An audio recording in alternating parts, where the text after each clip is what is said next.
Welcome back, ladies and gentlemen, to another exciting edition of the Renatus J.A.M. My name is Jay Stark, and with me is my co-host, Matt Snyder. Mr. Matt Snyder, and today we have an unprecedented Renatus J.A.M. Yes, we do. Why is it unprecedented, Matthew? Because we're here with our guest. But Yes. that's we've done that before. Well, yeah, but we haven't done it today. No, not today, and not with our guest. See? Unprecedented. You're right. You're correct. Right. Yes. So how was your weekend, Matthew? It was fantastic. How was yours? It was actually really good. Yeah? Really, really good. Yeah. Things are starting to cool off a little bit now in Utah. Yes, they are. Well, especially after coming back from Lake Powell. Lake Powell was hot. 107. Every day we were there. I think actually there were like 2 days where it was only 105. So there was that. That sounds so hot. It was very hot, hot. especially because the ground and the red rock is like 140. Right. Right? Like, and then, you know, if you've got a camper or an RV, like a sucker like I am, then your camper or RV is like 140. So So now that we've appropriately discussed past weather trends. well, yeah. in The point Lake being is, Powell, you know, we get back here and it's in the 90s and I'm like, man, it's cold. it's downright balmy. Yeah, it's crazy. So yeah, but the weekend was great. Spent it with family. It's Nice. the only way to do a weekend, if you ask me. All right. How right about on. yourself? You know what? This weekend was a lot of opportunity to help some people in my neighborhood. Uh-huh. You know, last week we had a pretty gnarly windstorm in Utah. We had up to, I think it was 112 miles is the max wind speed they recorded, 112 is what I heard. which is kind of in the neighborhood of like a hurricane, like a. I think it's like a Category 3 hurricane. Yeah. But we have the unadded benefit of not having hurricanes here, Right. which means our trees are mature. Okay. Like, if, you know, I don't know what it's like in places where they have hurricanes, but I'm guessing that if trees are big, it's because they are strong, right? They have earned the right. But here, our trees they're, you know, most of them still standing, but many of them not. Yep. And some very, very large trees came down. And so, yeah, Good. I spent pretty much most of last week and the weekend with a chainsaw. And I don't regret it. Tell me you had like a sleeveless flannel shirt on, backwards I hat. should have. I tell you what, I felt like I did. Like, I didn't You have... were channeling your inner lumberjack. I did have... I was wearing Carhartt hat and pants and stuff, and so I definitely felt like a lumberjack. Yes. Nice. And there's no other feeling like it, man. I think one day I might just reside in the woods of, you know, Oregon or Washington. Nice. Just be a lumberjack. So everybody should take opportunity to be a lumberjack at least once in their life. yes. Nice. Yes. But disclaimer, we only chopped trees that were already down. So That's true. We didn't murder any trees. We didn't fell any trees. These trees were already These down. Trees already came down. And on top of stuff, sometimes cars, houses, fences, power lines. Luckily, There are still people without power. We're like on day. So this would have been Tuesday. So we're like day what? 8. Is that right? Wow. Since the storm, and there's still 4,500 people without power in Utah. You know, they're probably not watching this podcast right now because I was going to say, hey, our thoughts and prayers. Shout out to you guys, but you know. But they're probably not watching. But right your now, cell phone so. battery died 7 days ago, so. You know, so with that windstorm, I mean, there was very little heads up that it was coming as powerfully as it did. With some of the other calamities that are happening around the United States, specifically, you know, the fires in California, Yeah. how much would you say it's important for people now to be prepared financially? In every aspect, I mean, financially, spiritually, emotionally, physically, you know, I mean, I can't you get me on my soapbox, get some food storage, take care of yourself, make sure you have clean water. Yeah, you buddy. just never know. There are 4,500 people who've been without power for 8 days now. What That's does right. that look like in your life if you Right. don't have power for that long? And just here's a little redneck tip that I like to tell everybody. Okay, everybody in Utah went out to go get a generator after this happened because there's no power. Everybody. And generators are now, scarce. Yes. And so here's a pro redneck tip for you. If you get an inverter, you can actually use your car as a temporary generator. Huh. I didn't know that. Yep. So if you've got something that's anyway, sorry, that's neither here nor there. But speaking of somebody who knows how to prepare themselves for the ups and the downs, somebody who's been able to create that residual income that we love to talk about, that's none other than our guest today. Matthew, who's our guest? Daine Clark. Mr. Daine Yes. Clark. Yes. We've had him on once before, We have. and we decided, you know what? We need to bring him in-house. You know what? I'm telling you, having you online before did not do your announcer quality voice Nope. justice. Because I did not know that you had the beautiful timbre of a baritone singer. Yep. And good voiceover voice. We haven't even let him talk yet. People can't wait for this moment. Right?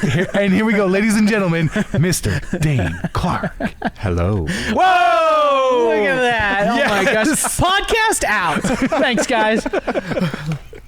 Oh man, Daine, I tell you what, it is a pleasure having you here. Love to always get a follow up with people. So since the last time that we talked with you, we're now on, Aaron just told us right as we were getting started, we're on episode 20. Which was shocking to me because it didn't seem like it. Right? Man, these are fun. These are way fun. Good time. And I'm so glad that we've actually crossed into the 2-0 mark. I was worried we wouldn't make it. I'm just kidding. But tell us, since the last time that we had you on, what's been going on in your world? Oh, when was that? Was that You were like March? About 16 weeks ago. Yeah, because you were like the third or fourth Yeah, I was one. going to say. So it was around the beginning. yeah. Was that in March? No, it I would think have was been April or May. Probably May. So it was right Probably around May. the time that everything was shifting Yes. Yes. in it was. the world and in here in the States. Yep. It was really interesting to go from doing so many live events, house tours and doing the big study groups where we got hundreds of people coming to one building, to all of a sudden not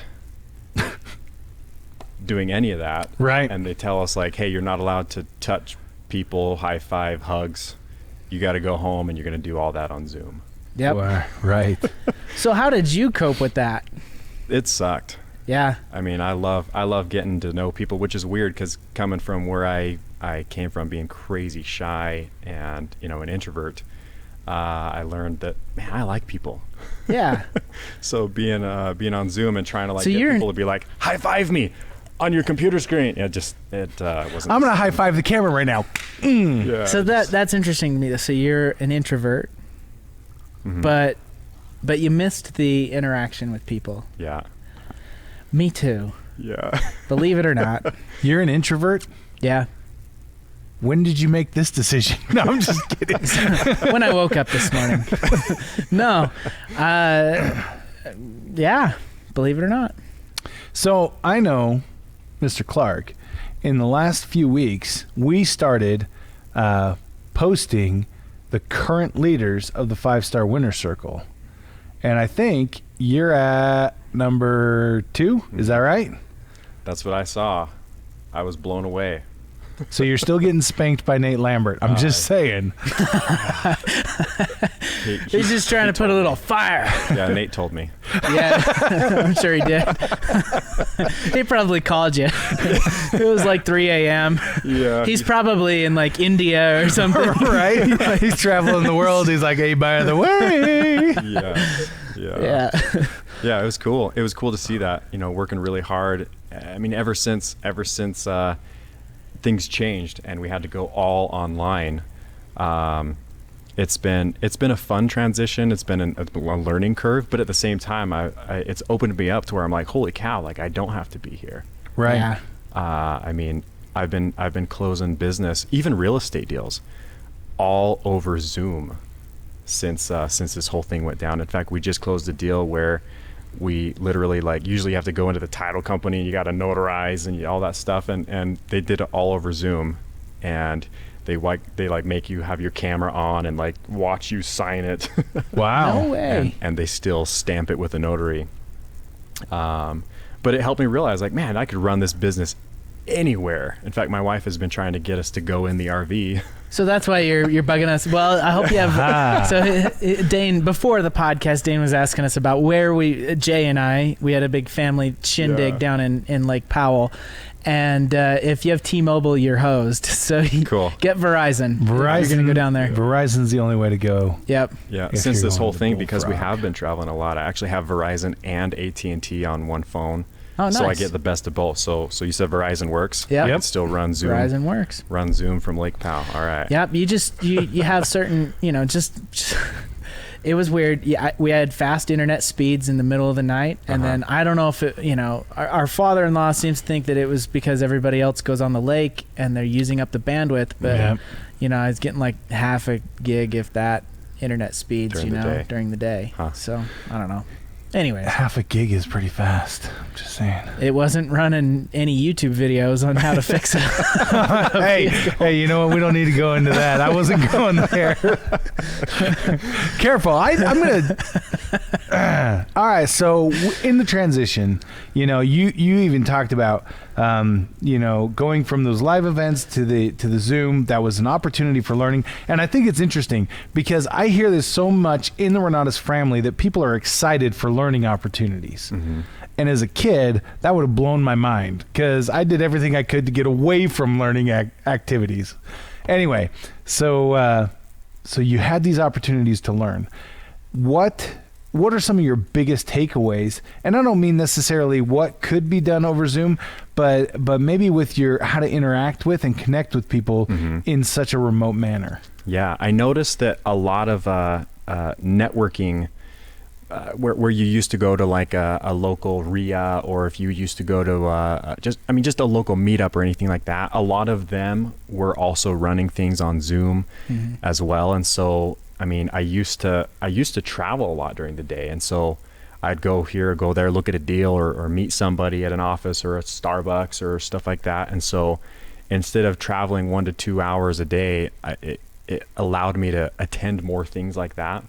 All right. Jump on other Zooms, still network with people. Yeah. I actually opened up Facebook a couple of times and was connecting with people there. But so connecting, obviously, like I said, connecting with people is a lot different. You don't get the in person type of stuff. But yeah, I started going to things that I wasn't going to.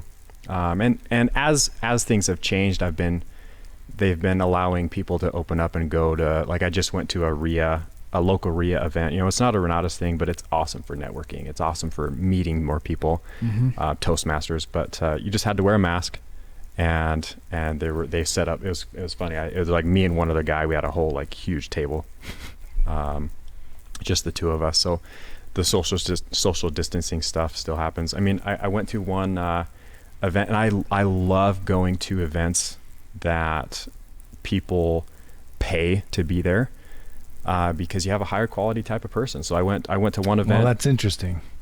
And I went to one event, and it was a 3-day thing, and it was really cool. In fact, I got to show you guys a picture, maybe when we're done, but literally like feet of legroom, and I'm 6'4". So usually when I go to events like this, you feel like a pack of gum. And just, Right. Yeah. Right. And so, yeah, they had chairs just like super far away, and then there was 2 chairs, and then a huge gap, and then 2 chairs, so you could just like sprawl out.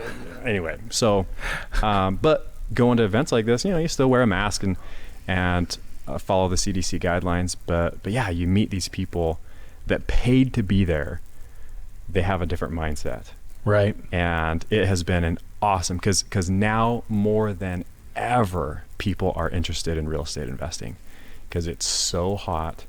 It's so, we could go into all the things that have happened for landlords or real estate investors, but people are excited about it. And the moment somebody learns that I'm in the real estate investing world, they're just like, oh my gosh, that's so cool. I've always wanted to do that. And now's the time. Right. Now's the time. And so, in fact, in the midst of this whole pandemic, I've actually broken a couple of personal records where I was at an event. This was just a month ago.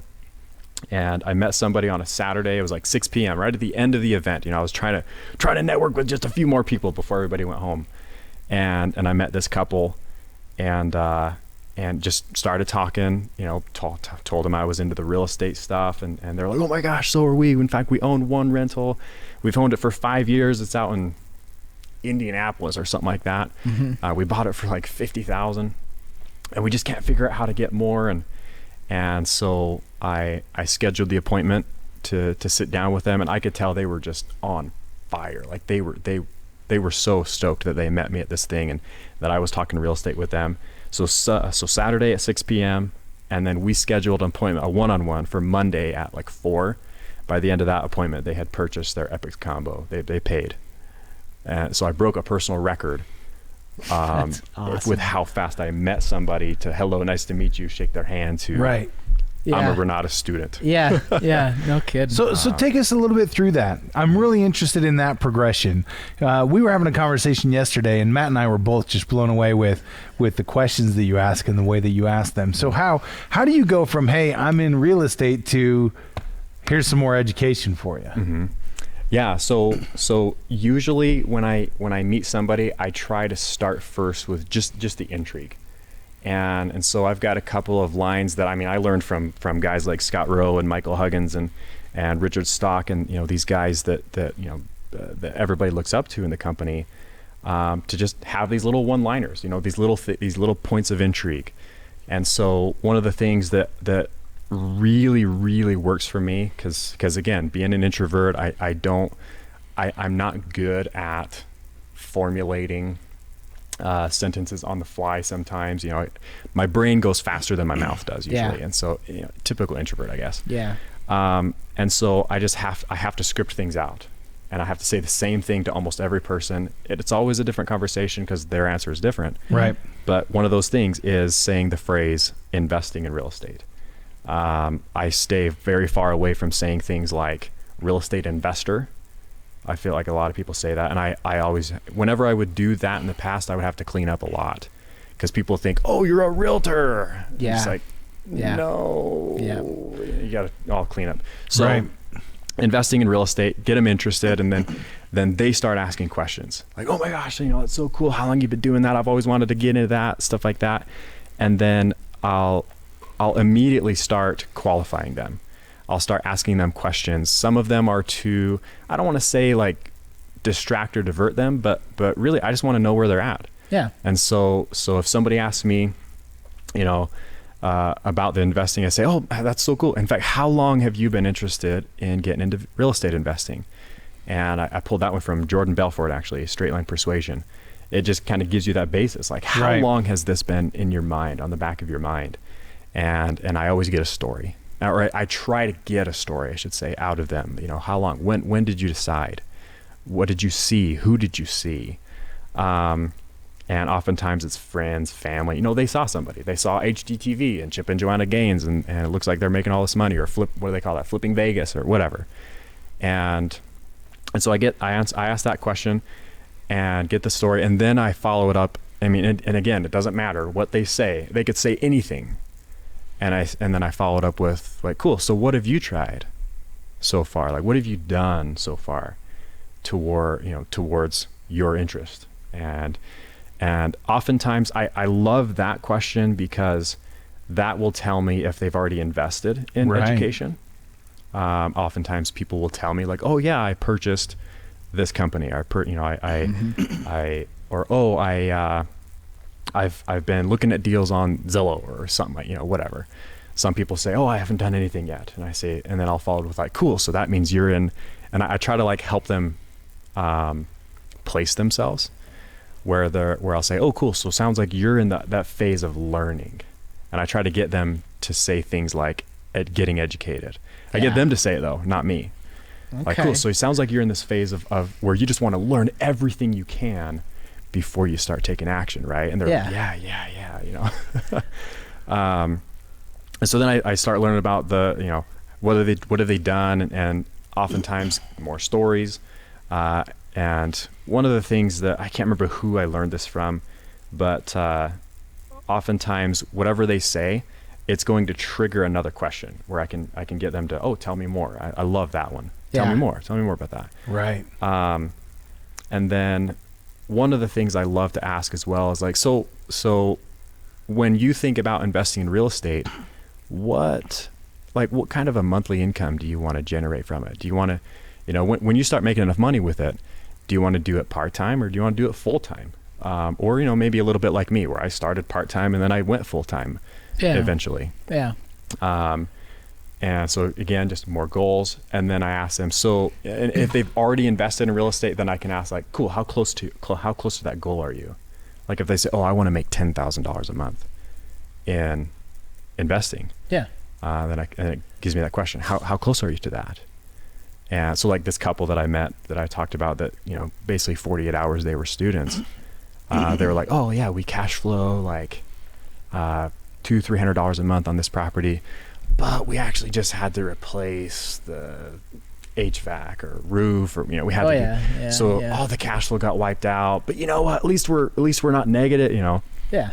And so when I asked that question, like how close are you to your $5,000 a month goal? Oftentimes people say, well, zero. I don't make any money in real estate yet, or I make $500, but it got wiped out. Right. Right. Because of one little thing. So, and again, it just really just preps them to have that conversation of like, man, I need help. Yeah. I need help with this. Right. I haven't done anything. Especially when I so a couple of little punchlines I like to say, because everybody loves a resume. Everybody loves to hear like, oh, well, what have you done? Right. And I'm okay with that, to maybe build a little bit of credibility. But my favorite thing to talk about is where I want to go, because I wasn't always where I wanted to be in real estate. And so having that conversation with somebody where they ask me like, oh, what have you done? Then yeah, I'll talk a little bit about like, oh yeah, close this or close that, or, oh, I'm working on this or whatever. Yeah. But one of my favorite lines was to talk about my goals. Like, oh, well, I want to do this. I want to, and it was never money, Right. which inspired people. I mean, and these were some of the things that inspired me. Like I heard from Michael Huggins once, when I was really taking the Renatus income opportunity seriously. I said, so like, what's your end game? It can't just be money, Michael. And Michael said to me this that stuck with me for years. He said, well, when I pass away, because we all are, I want to fill a football stadium at my funeral.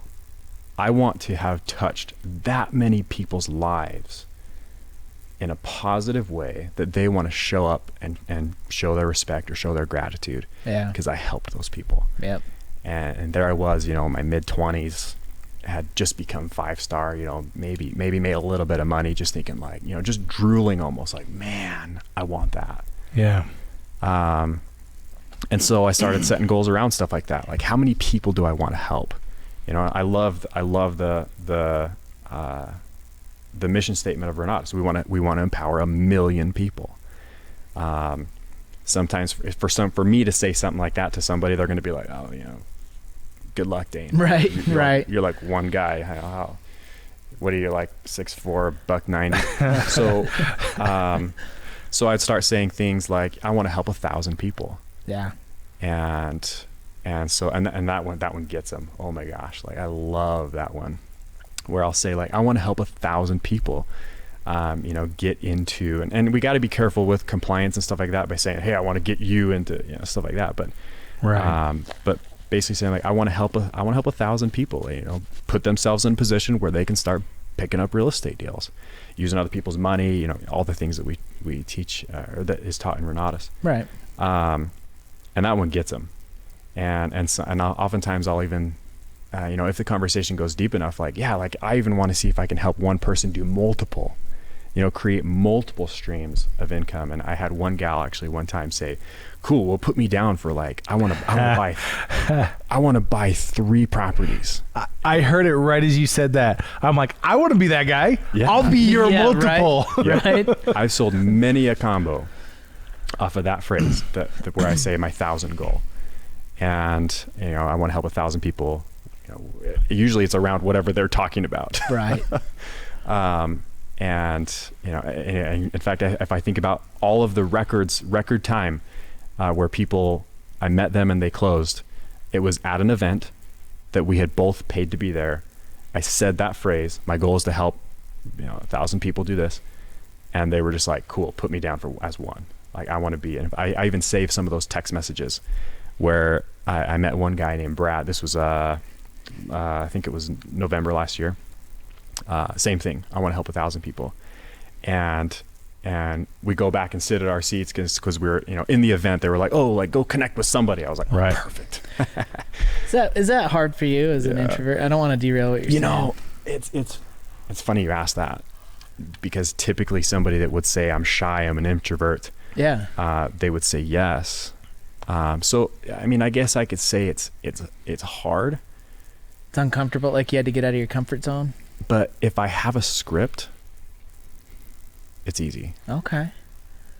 I just say the same thing to every single person. See, being prepared, that helps to eliminate fear, right? If you already know the script of what you're going to talk about, then it's less scary to talk with somebody. Mm-hmm. Now, if you don't know what you're going to say, that can be intimidating. So, I hope that everybody at home and everybody who watches this after the fact is paying attention to what Daine's talking about. I feel like that was a nugget right there. Oh, yeah. But that's one of many already that he's shared. Yes. But being prepared and having those scripts laid out, it doesn't mean that you have to memorize word for word what the conversation is going to be, but instead maybe have an outline of, just like he's talked about, it's always this question leads into this question, leads into this question. If you have those questions scripted out ahead of time, then you don't have to be scared about where the conversation's going. That conversation will take the course that you've already laid out.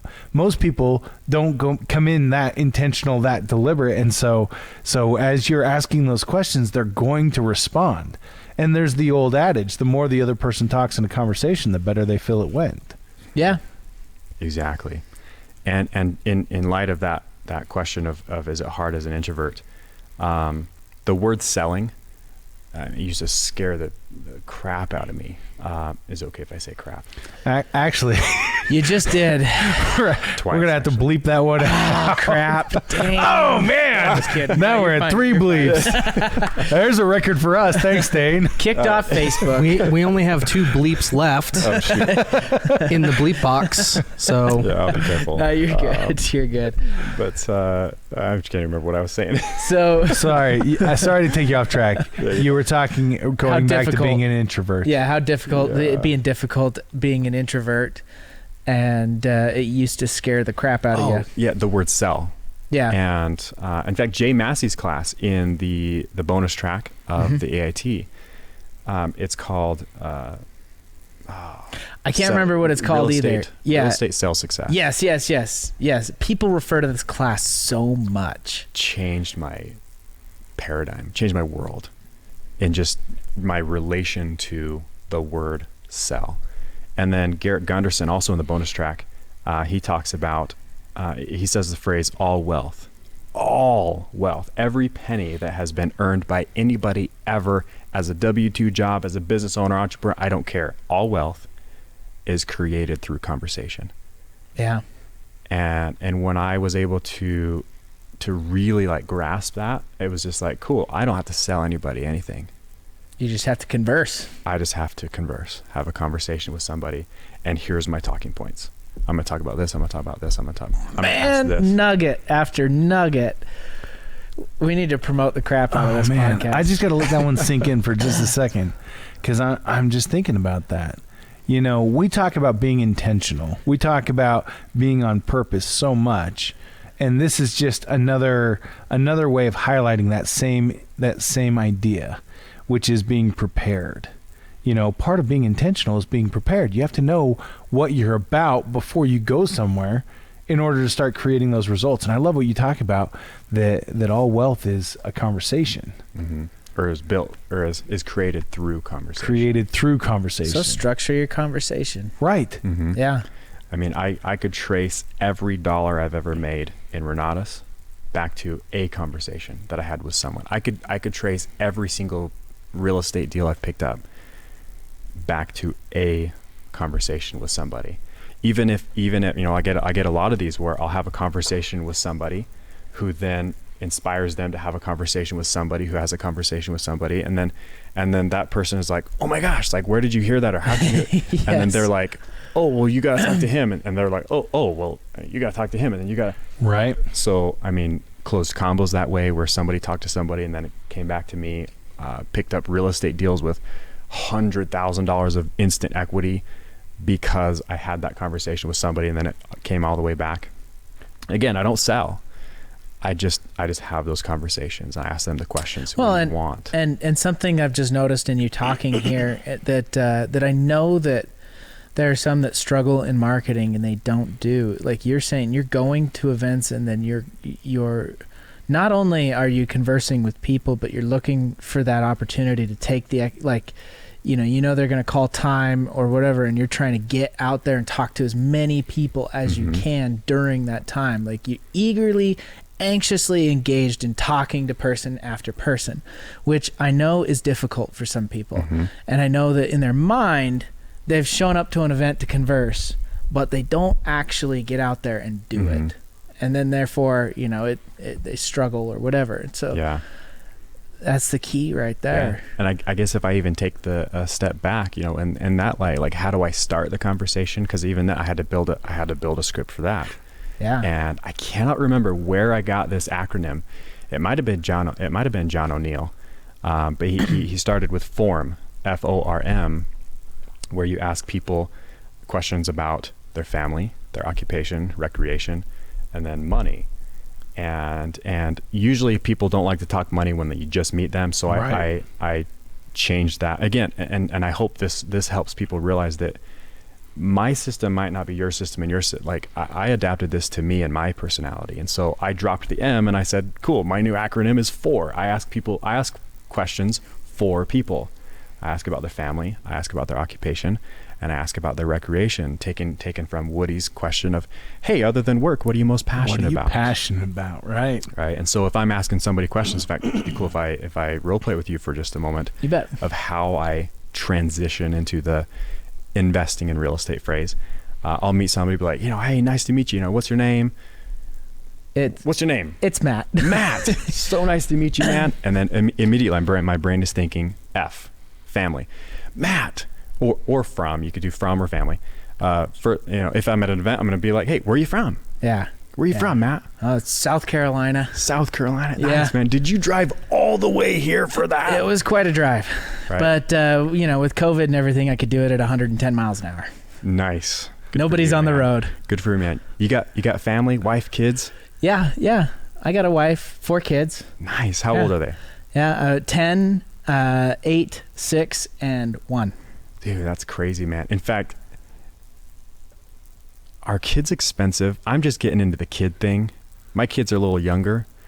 But I keep hearing from people that they just get more and more expensive. Oh man. Let me tell you, from the day they're born, you get a $10,000 bill and then it just goes up from there. They are very expensive. Yeah. Oh my gosh. That's crazy. In fact, and most of them are worth it. Really? Yeah. I'm so glad to hear that. We've just got 3 boys at 4 and under.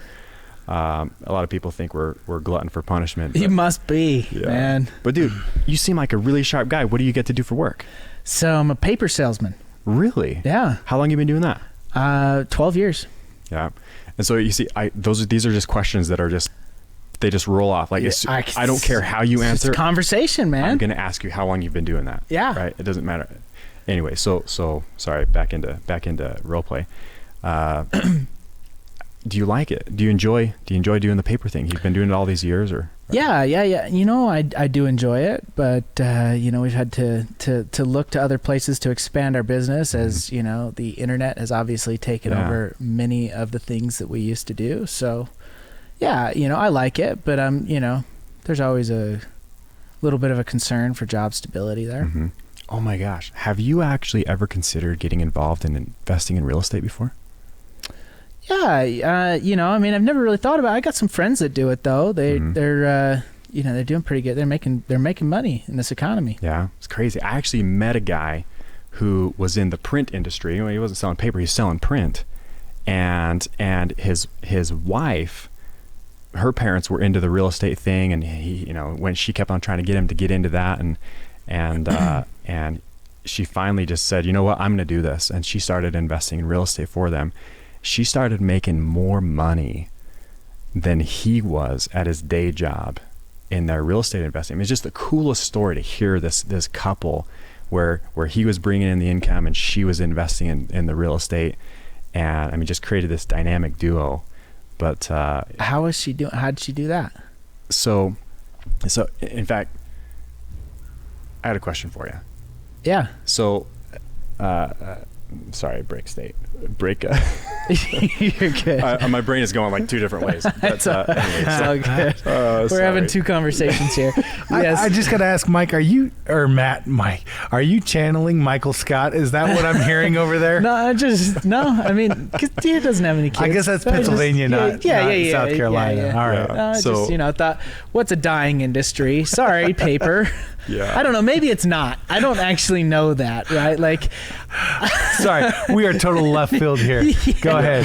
I took the left turn now, Matt. Yeah. Anyway, so I mean, that conversation, I mean, almost scripted. Of course, it was very natural for us to have that.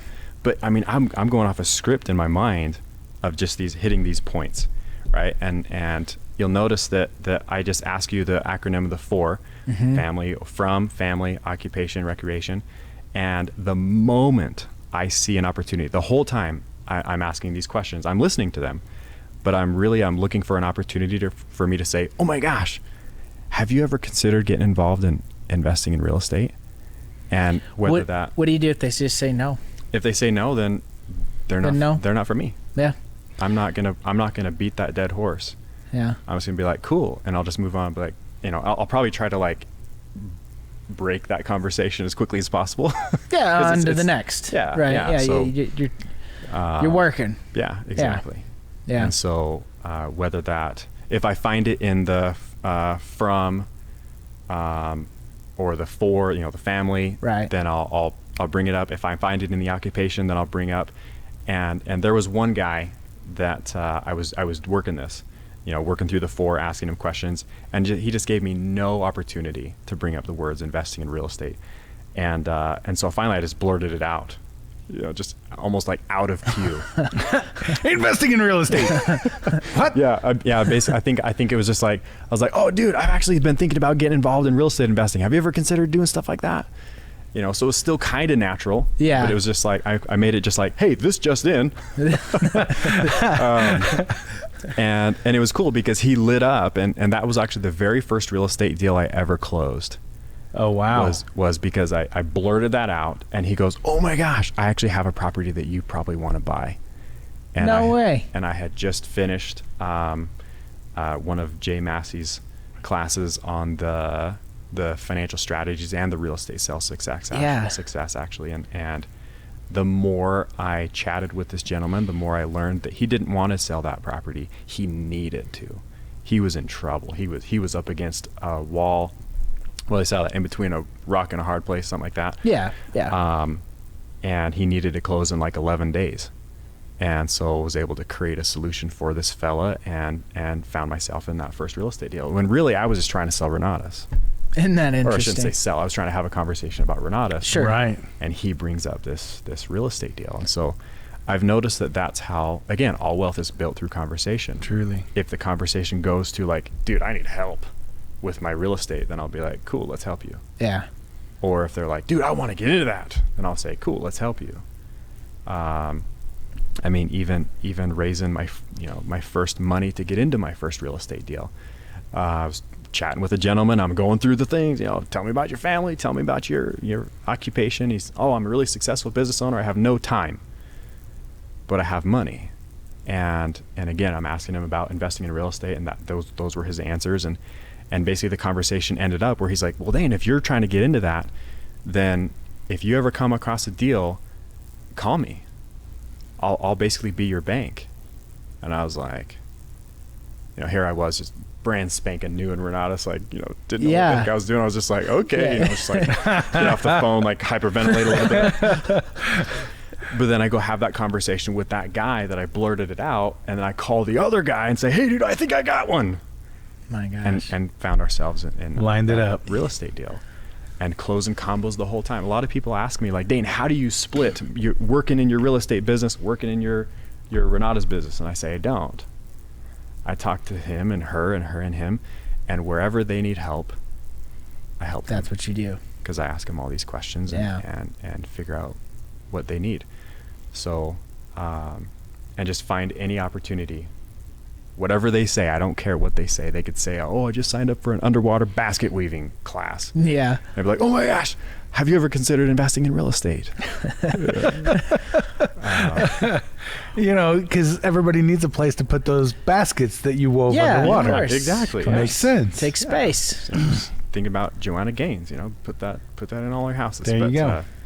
But yeah, now one of the things that I've experienced in, since the whole pandemic, has been a lot more rejection than what I experienced back in 2019. Why do you think that is? I mean, we can all speculate and probably blame and whatever. Yeah. I mean, I'm sure some of it has been because I've been a little bit, like what's going to happen, right, type of stuff, and so we've been focusing on making sure that we've got stockpiles of faith and food and things like that. But also, I'm sure other people are uncertain, and so one of the things that has really helped me in making sure that I'm not wasting time, trying to have conversations with the wrong person, because again, you can't say the right thing to the what's the saying? You can't say the right thing to the wrong person, the wrong thing to the right person. Yep. Yeah. Yep. Has been, in the conversation, I'll try to fit in somewhere, somehow, the question, again, telling stories, and like, cool, like, so when I learn where they're at in their goal, I say, cool, like, in fact, for me, getting into real estate investing was a concept of being resourceful. Not because I had resources. In fact, when I first started this, I was making like $2,000 a month roofing, basically $13 and 50 cents an hour. And so I had to learn how to become resourceful. And I knew early on that I needed some kind of mentorship to get involved in this. And so I learned how to be resourceful. And so whenever I was looking at a real estate deal, I knew that there was a bunch of different ways that I could be resourceful. And obviously, some of the easiest ways is to come up with cash. Yeah, but I think that's a huge piece to why you need to be educated. Exactly. If you don't know what all the options are or where the pieces go, then you can't play the game. And so side note, based on that, like a lot of people ask me, like, well, Daine, how do I get to where you are? And I will legit pull up a spreadsheet of how many classes I've watched in Renatus, that I've actually watched, taken notes, built my mind map, built my action steps, and it's approaching the hundreds of hours. So I'm in the education. Yeah. And it freaking works. Obviously. But this question that has saved me a lot of time lately is I ask him, and I'll say, just so I can get an idea of where you're at, in a resourcefulness wise. Let's say a deal came across your table that you needed to act fast, because a lot of people know, you can play off of the stigmas that a lot of people believe. You got to act fast. Let's say you needed to come up with, and then this one's kind of funny because, in my mind, I want to say, let's say you had to come up with $22,991 to the penny, and quickly. Mm-hmm. Because an opportunity was staring you in the face. I don't say that, but you guys know why I say this. Oh, yeah. Yep. But let's say you had to come up with $25,000 very quickly to take advantage of a real estate deal.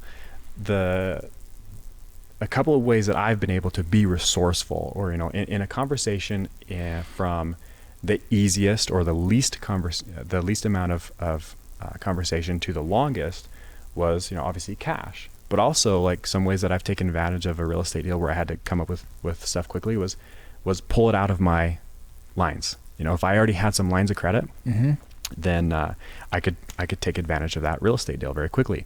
On some deals, in fact, on one opportunity that was staring me in the face a few years ago, I didn't have cash or open lines, and so I actually went and applied for 0% credit cards.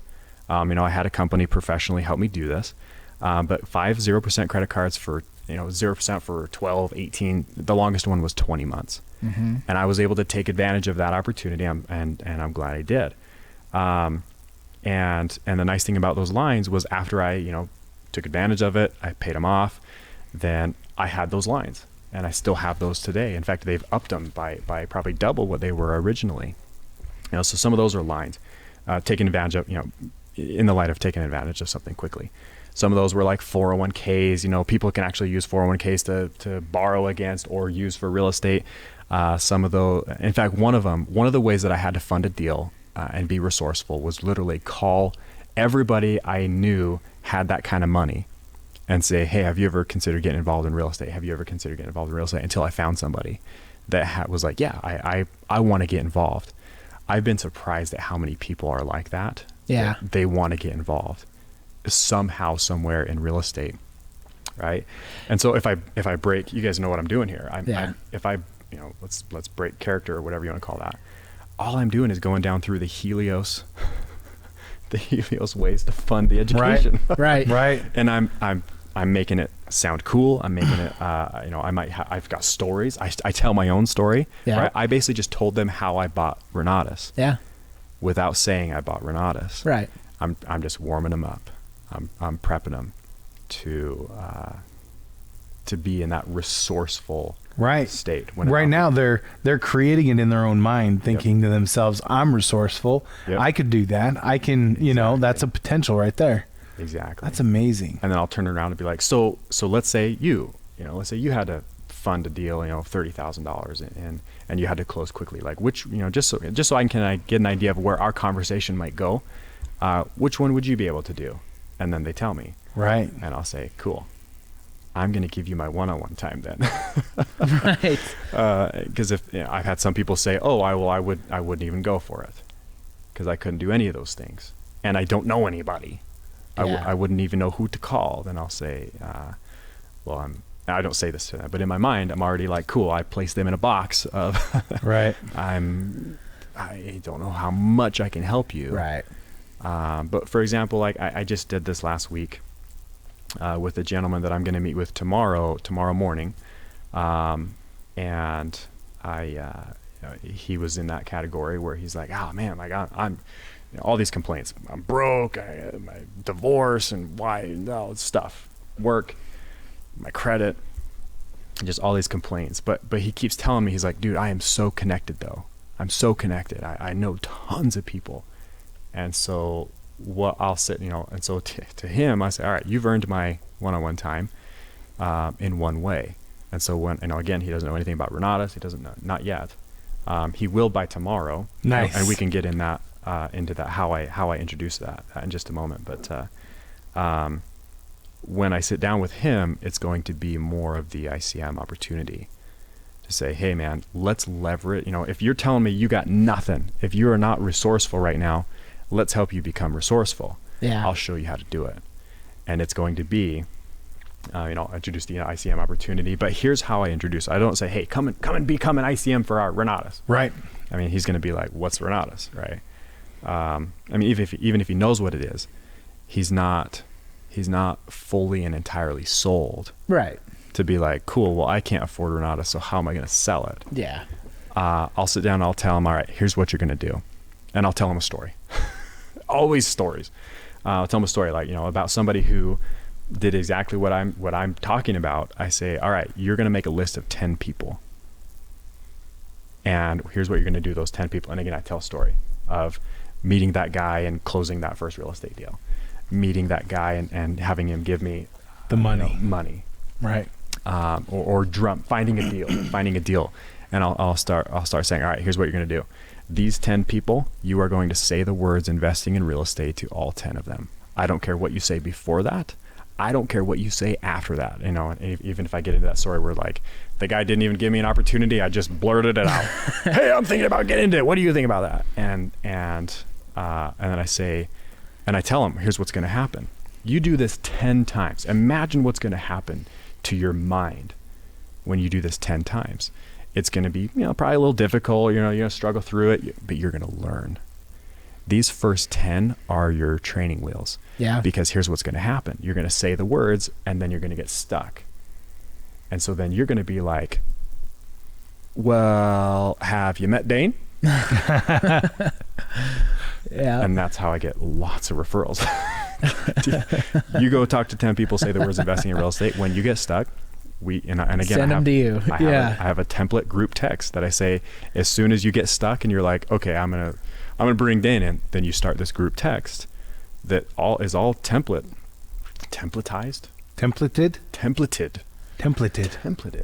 Yeah. Yes. We didn't just make up a word. Yeah, it's real. It's a real one. It's real. It's a real word. I looked it up. Yeah. Google it. Yeah, Google it. And so they start this group text with them and then allows me to go in and have my same scripted conversation as if I was just having it when I met them in the first place. Right. And so that's what I'll do tomorrow with this gentleman. And I don't know where it's going to turn out, but if he goes for it, great. I might get 1, 2, 3, 10 referrals from somebody like this. And this is even how, like, I kid you not, this just happened 2 weeks ago. No. A week ago. I had somebody who bought their combo, and in everybody does this. They all Google Renatus, and then I always have to have this conversation at least once. We're like, hey, is Renatus an MLM? am I signing up for it? I did that with the guy that brought me in. Anyway, and so this guy says, of course I tell him, like, no, whatever, the things that we say. And he's like, oh, okay, cool. And he still buys. He buys his combo, but he says, but if you ever ask me to talk to my friends, my family, like, I'm gonna be pissed. Okay. I will not do that. And so this gentleman, I say, well, you have one objective then. You watch your Daine classes. You bust through those. Do real estate. And you get going. Yeah. And then when he says, all right, I'm ready to start doing real estate, I say, here's what you're gonna do. You're going to make a list of 10 people, right? No different. No, it's no different. You're going to say the words investing in real estate. I tell them the story of the guy that raised my first dollar, the guy that did my first deal.